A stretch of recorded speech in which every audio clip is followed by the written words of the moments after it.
Beaucoup d'entre nous sommes porteurs de projets et ce projet, nous ne pouvons pas le faire seuls. Nous avons besoin d'un personnel, nous avons besoin d'une assistance, nous avons besoin des collaborateurs. Il est important d'avoir des collaborateurs. Les collaborateurs ont une place de choix dans l'exécution de projets. Vous ne pouvez pas être à la fois partout, vous ne pouvez pas avoir toutes les connaissances. C'est important d'avoir des collaborateurs. Dis-moi quel type de collaborateur que vous avez et moi je vous dirai quel est l'état d'avancement de votre projet. Certes, les collaborateurs sont très importants, mais les collaborateurs sont aussi impliqués dans les échecs de nombreux projets, dans la résiliation de nombreux contrats parce que on n'a pas sélectionné les bons collaborateurs autour de soi. Un porteur de projet est à la fois manager et leader. Manager parce qu'il manage son projet, il initie, il l'organise. Leader parce qu'il est à la tête d'un personnel qui peut l'accompagner dans l'exécution du projet. Dépendant de la grandeur du projet, le personnel aussi ou les collaborateurs sont liés aussi à cette situation de nombre. D'où la grande question, la grande problématique de notre entretien de ce jour, comment sélectionner ces collaborateurs? Quels sont les éléments que l'on doit avoir en main pour bien sélectionner ces collaborateurs? C'est ce que nous allons voir dans notre programme de ce jour. Je suis Symphorien Katende, journaliste et conférencier. Nous sommes dans notre structure de communication pour le changement de comportement basée sur la stratégie. Comme nous l'aimons le dire souvent, si vous n'avez pas de stratégie, vous n'allez pas avancer. Nous sommes dans un environnement incertain où le climat d'affaires n'est pas assuré, où beaucoup de personnes n'ont pas cette chance d'être accompagnées par les structures financières telles que les banques et surtout, vous évoluez grâce à votre propre budget. Vous évoluez par rapport au feeling de vos contrats, au feeling des bailleurs, des participants, au feeling des partenaires qui acceptent ou clients qui acceptent de vous donner un projet. Donc, vous devez mettre toutes les chances de votre côté pour bien exécuter ce projet et pourquoi pas créer la confiance par votre qualité de travail.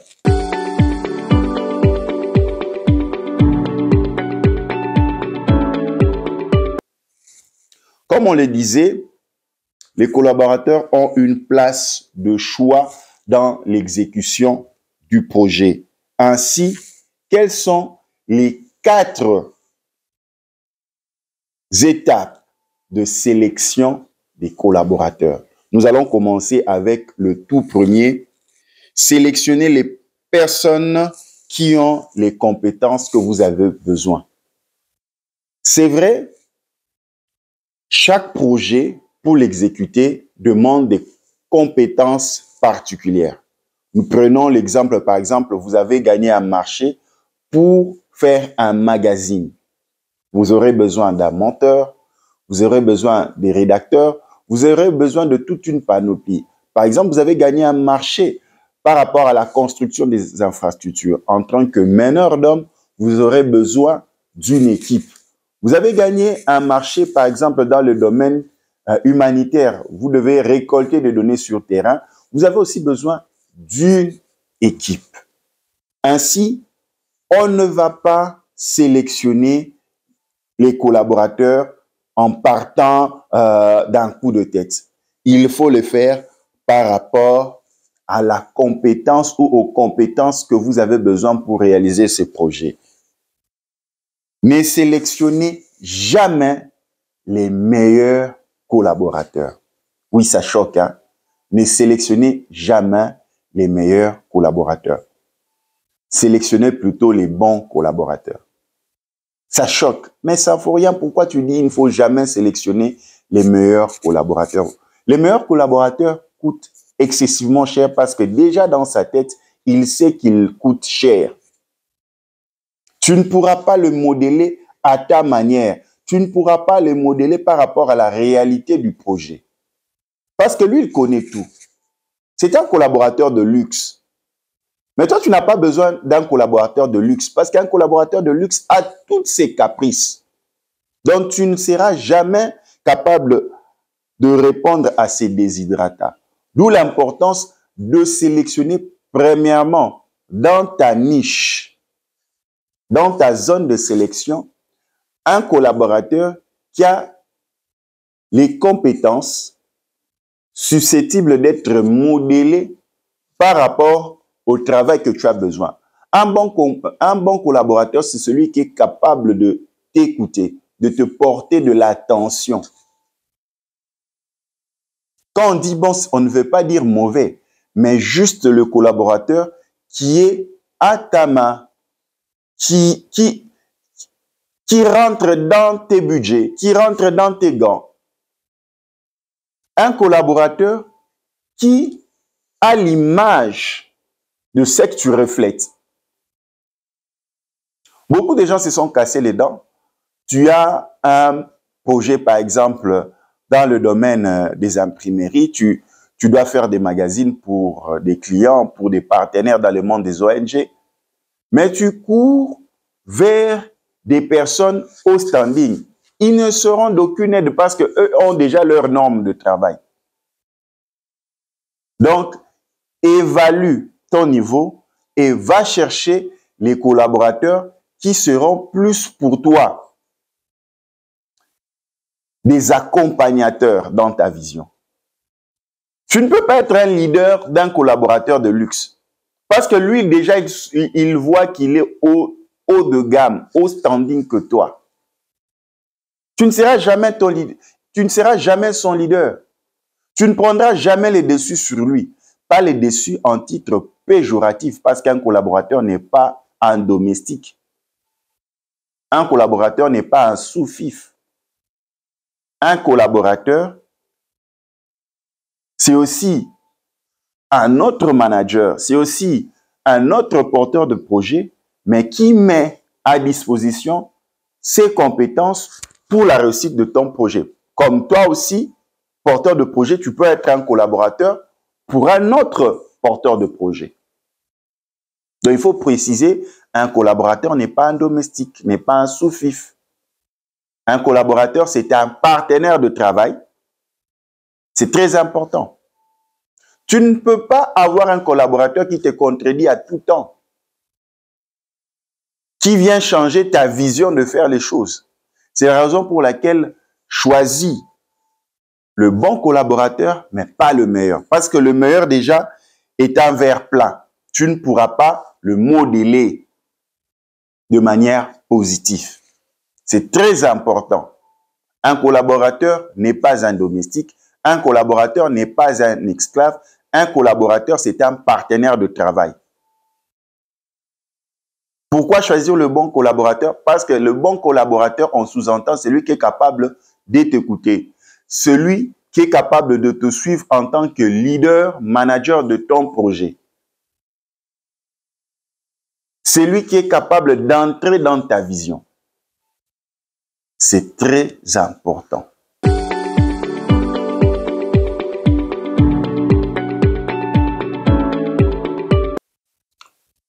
Second point, sélectionner les personnes qui sont toujours disponibles malgré leur propre agenda. C'est très important. Beaucoup courent sur des collaborateurs VIP, mais qui ne seront jamais disponibles pour eux. Ça ne sert à rien d'avoir un collaborateur dont tu ne pourras jamais espérer sur lui, sur sa disponibilité. Il n'est toujours pas là. Mais toi, quand tu vas chercher ton projet, quand toi tu gagnes un marché, tu fondes ton espoir sur cette équipe-là. Tu fondes ton espoir sur cette compétence. Mais cette compétence n'est pas disponible. Regarde toujours dans ta niche.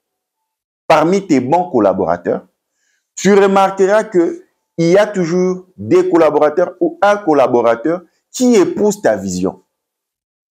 Parce que lui, en travaillant avec toi, il sait qu'il grandit, qu'il évolue. Parce que lui, ce collaborateur sait qu'à chaque fois qu'il est près de toi, il grandit. C'est comme moi, j'ai toujours aussi été collaborateur d'autres porteurs de projets. Je me mets à disposition de ces porteurs de projets parce qu'avec eux, je sais que j'apprends, j'ai des ouvertures. Je suis confronté à de nouveaux challenges. Je suis confronté à de nouvelles connaissances.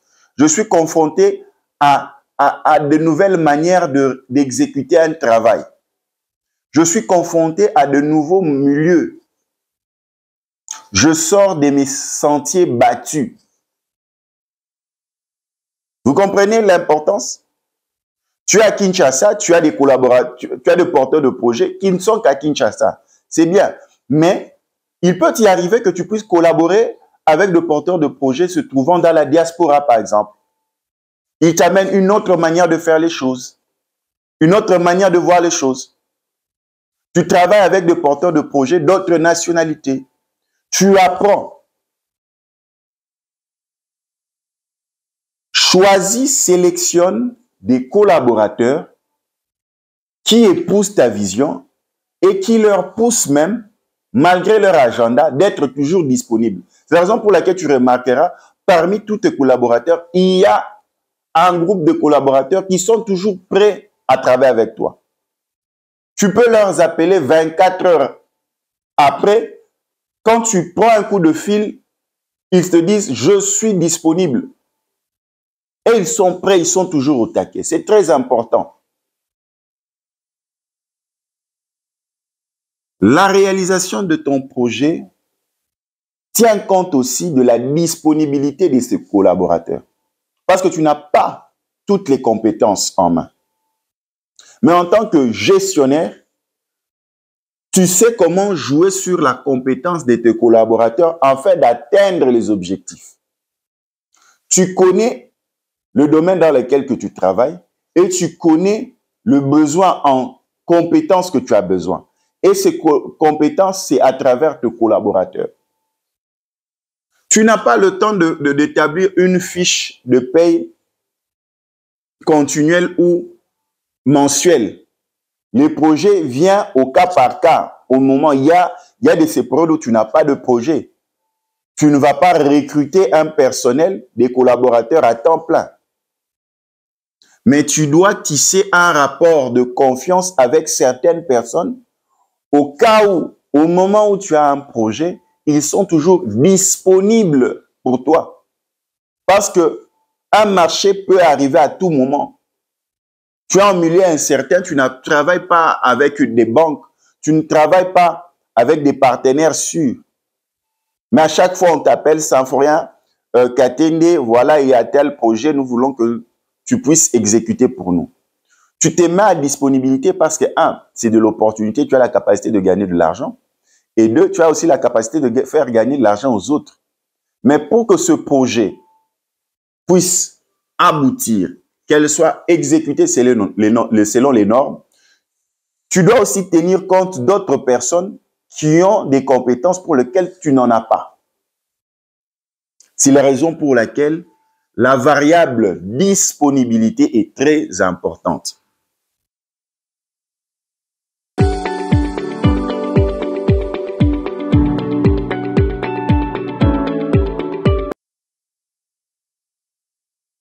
Nous allons au troisième point. Sélectionner les personnes qui privilégient le travail avant leur rémunération. C'est très important. Surtout ceux qui sont confrontés aux techniciens. Ça ne sert à rien de travailler avec des collaborateurs qui ont des comportements de mercenaires. Lui, c'est l'argent d'abord. Tu t'es battu pour gagner un marché. Tu gagnes ce marché. Et le paiement est souvent divisé, sectionné en parties. La plupart de porteurs de projets, la plupart de clients souhaiteraient travailler sur contrat basé résultat. Les paiements sont échelonnés.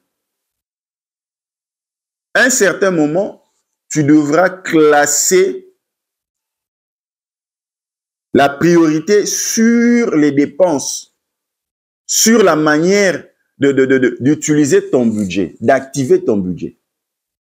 Maintenant, imagine-toi, tu as des collaborateurs ou un collaborateur qui place les besoins financiers avant même de travailler. Or, dans cette coupe budgétaire, la première partie était par exemple par rapport aux intrants, frais des intrants, frais de déplacement. Mais tu as quelqu'un qui te dit, non, moi, il faut d'abord me donner mon argent, il faut me donner 80% parce que j'ai des problèmes de famille, ma femme attend famille, je dois aller à l'hôpital, tu vois, pour me motiver, tu vois déjà que c'est un problème. Si tu avais déjà placé tes espoirs dans un tel collaborateur, tu vois que déjà, il y a un problème. Tu es stressé parce que tu dois maintenant répondre à ses besoins. Or, si tu réponds à ses besoins, tu ne tiendras pas compte du plan parce que le budget est serré. Le porteur du projet, celui qui est le responsable du projet, peut préfinancer comme il ne peut pas préfinancer. Mais lui, il a déjà signé. Les clauses sont respectées. Tu as la signature. Il y a un climat de confiance entre vous, le client et l'exécutant. Maintenant, toi qui es l'exécutant, tu as tenu compte d'un certain scénario, mais tu fais face à des collaborateurs qui sont toujours... Oui, c'est vrai, l'ouvrier mérite son salaire, mais si l'ouvrier place son salaire avant le travail, il se pose un problème. Il y a des collaborateurs qui demandent des rémunérations exagérées. Parce que quand il voit ta tête, lui, il voit toujours de l'argent. Il y a des collaborateurs qui sont invivables. Lui, il n'y a que de contraintes. Quand tu l'appelles, il est d'accord. Il te dit qu'il va travailler. Il te donne tous les espoirs du monde. Aussitôt arrivé dans le projet, comme un piroguier au milieu du fleuve, il te dit, il arrête de pagayer, donne-lui son argent. Toi, tu avais fondé tous tes espoirs sur ses compétences et tu te retrouves bloqué. Tu commences maintenant à négocier avec lui parce qu'il sait ton point faible, qu'il n'y a que lui qui a cette compétence pour l'instant. Il n'y a que lui qui connaît les ficelles de l'exécution du projet. Toi, en tant que porteur du projet, tu n'en peux rien. Voilà le type de comportement de collaborateur mercenaire. Lui, il est là pour détruire tes relations avec tes clients. C'est un sérieux problème. Beaucoup de projets ont été mal exécutés ou beaucoup de contrats de projets ont été résiliés parce qu'à la dernière minute, le collaborateur sur lequel on avait fondé de l'espoir a chamboulé le projet parce qu'il ne voulait que son argent avant de travailler. C'est la raison pour laquelle, lorsque tu as sélectionné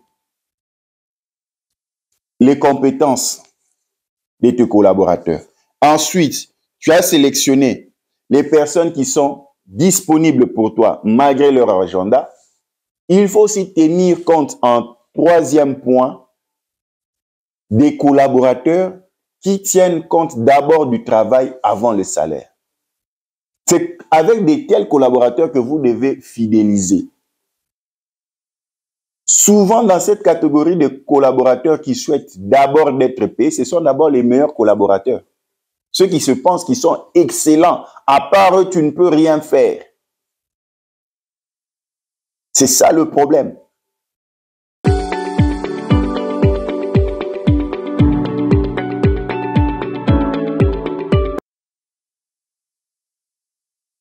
Et quatrième point, qui est aussi très important, sélectionner les personnes qui ont des bonnes valeurs. Sélectionner des collaborateurs qui ont des bonnes valeurs. C'est important d'avoir des valeurs. Un collaborateur qui n'est pas honnête, un collaborateur qui ne porte pas de valeurs positives est un collaborateur qui te posera beaucoup de problèmes. Dans la vie de l'ensemble, un collaborateur qui influence toujours les autres. Ah non, tu vois, ça ne faut rien. Oui, comme il est là, c'est lui qui a gagné beaucoup d'argent. Toi, il te paye combien? Oh, il te paye $600. Oh non, c'est peu. Il fallait exiger 1000. Toi, combien? Il va changer la tête des autres collaborateurs qui montent contre toi. Un collaborateur qui veut inverser ton leadership. Il te dit non, c'est toi qui as besoin de nous. Si tu n'arrives pas à nous payer, abandonne le projet. Tu es le porteur du projet, mais tes collaborateurs, ils se soulèvent. Un collaborateur qui ne te respecte pas, tu vas le payer. Oui, c'est vrai, vous êtes des collaborateurs, partenaires, mais il faut un certain respect. Savoir que je dépends de ce monsieur parce que en travaillant pour ce monsieur va me payer. Mais si déjà tu es imbu de toi-même en tant que collaborateur, tu es irrespectueux, tu ne tiens pas compte d'une bonne approche en termes de parole et de langage, des revendications, ça pose problème. Un collaborateur qui te court-circuite, tu as gagné un marché dans un domaine XY, tu dois amener un collaborateur auprès du responsable du projet, du porteur du projet, du client, pour qu'il puisse comprendre le travail à faire. Que fait ce collaborateur mauvais qu'il est? Il te court-circuite, il te laisse après votre rendez-vous, il revient vers le client pour dire, voici, Symphorien Katende, lui il ne fait rien, c'est moi qui fais ce travail-là. Toi, tu as proposé à Symphorien combien? Tu l'as proposé $10 000. Ok. Moi, donne-moi seulement 5 000. Je vais te faire ce projet-là. Sans comprendre, le client t'appelle pour dire, Symphorien, je résilie le contrat. Déjà, la partie que je t'ai donnée là, bon, je te le cède parce que tu as perdu du temps. Je vais travailler avec d'autres personnes ou bien je n'ai plus envie de travailler. Après un temps, ce même client t'appelle, Symphorien, pourquoi tu m'as fait ça? Qu'est-ce que je t'ai fait? Nous, on ne travaille plus ensemble. Tu vois la personne que tu m'avais amenée. Quelle personne? Oh non, la personne que tu étais venu avec. Oui, moi, je t'ai amené personne parce que tu as résilié le contrat. Non, viens, tu viens et il t'explique le problème. Non, tu sais, Symphorien, ton collaborateur, c'est toi qui m'as amené. Maintenant, il pose des problèmes à l'entreprise. Il a détourné de l'argent. Il a fait ceci. Il ne remet pas le travail. Il ferme. Et là, surpris que je suis, j'ai dit, mais madame, messieurs, c'est toi qui m'as dit que le contrat a été résilié parce que tu ne voulais plus le faire. Et après, tu me dis que non, tu travailles avec mon collaborateur. Et ça s'est mal tourné, ça s'est mal fini. Tu veux maintenant revenir vers moi. Mais non, vous n'êtes pas honnête. C'est moi qui t'ai apporté mon collaborateur. Dans le contrat, ça stipulait, celui qui engage le projet, ce n'est que moi. Donc, si tu as des questions, c'est à moi à poser, pas à mes collaborateurs. On a stipulé ça dans le contrat. Maintenant, par ta propre turpitude, tu prends le luxe de me court-circuiter parce que tu as voulu travailler directement avec mon collaborateur. Est-ce que le collaborateur a la capacité de management que j'ai? Est-ce que le collaborateur a la loyauté que j'ai? Est-ce que tu sais comment je surveille mes collaborateurs? Tu sais comment je fais pour contrôler mes collaborateurs? Tu sais comment je mets les garde-fous pour pouvoir tenir dans un bon comportement mes collaborateurs. Et aujourd'hui, tu t'es fait arnaquer. Tu viens te plaindre contre moi. C'est la raison pour laquelle, vous, en tant que porteur de projet, il est important de savoir sélectionner tes collaborateurs. Parce que tes collaborateurs connaissent beaucoup de tes secrets. En termes de portefeuille de clients, en termes de portefeuille de projet, connaissent même ta vie privée, connaissent même tes habitudes, tes forces et faiblesses. Si tu ne sélectionnes pas les bons collaborateurs, tu exposes même ta vie, tu exposes même ton intégrité physique, tu exposes même la poursuite de ton projet. Beaucoup de dirigeants, beaucoup de chefs d'entreprise, beaucoup de pasteurs,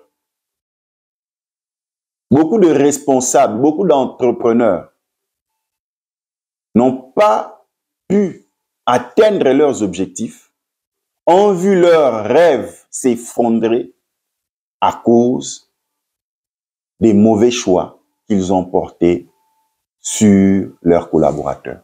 C'était Symphorien Katende, journaliste et conférencier. Vous étiez dans notre structure de communication pour le changement de mentalité afin d'atteindre les objectifs. Vous voulez avoir des éléments approfondis sur comment sélectionner vos collaborateurs. Vous pouvez nous contacter par ces numéros qui s'affichent au bas de l'écran. Et là, le programme sera payant avec plus de détails, avec plus de méthodes. Que Dieu vous bénisse. À la prochaine.